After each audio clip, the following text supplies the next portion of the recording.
Nagturo ba kayo?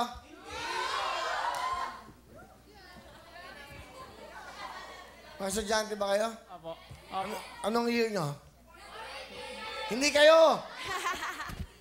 Graduating po. Ay. Po. Sumama lang po ako. Kasi po, girlfriend ko po. Sumama lang po sa girlfriend ko. Ito. Ito, girlfriend mo. Yan, ano pangalan? Hana Mendoza po. Pero magka-classmate kayo, hindi. Ano po, bali naging kaibigan ko na rin po sila. Kasi po lagi po sinusundo yung girlfriend ko. Ilang taon na yan? 20 po. Ikaw? 19. Pero mas mukhang bata ang girlfriend mo, ha? Hindi, ang cute eh. Di ba?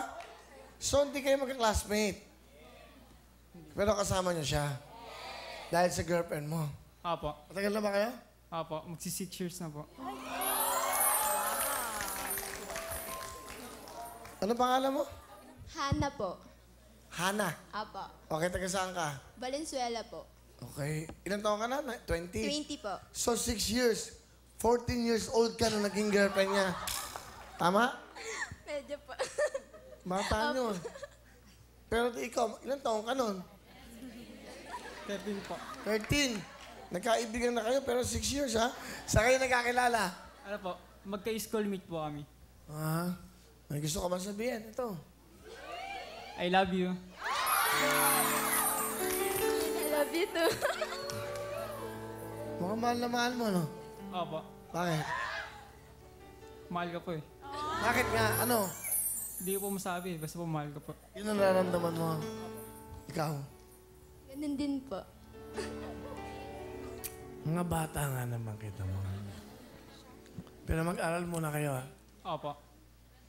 Para enjoy niyo muna. Graduating na po. Graduating. Ba't kayo napunta dito? Sino nag-isip pumunta dito? Ikaw? Kami po. Ako po. Ikaw nagpabook? Siya po, pero ako po yung pumunta dito para... Pinabook mo? Close up mga tek. Yung nakasalamin. Hindi, yan. So, ikaw nagpabook? Ano, nag-email ka? Op. Pakibigay mo sa kanya. Nag-email po ako. O, dahil sa kanya, bigyan mo jacket yan. O, diba? Dahil sa kanya. Ako po kumuha ng reservation stub O, ko. bigyan mo ng jacket. Kasama po siya.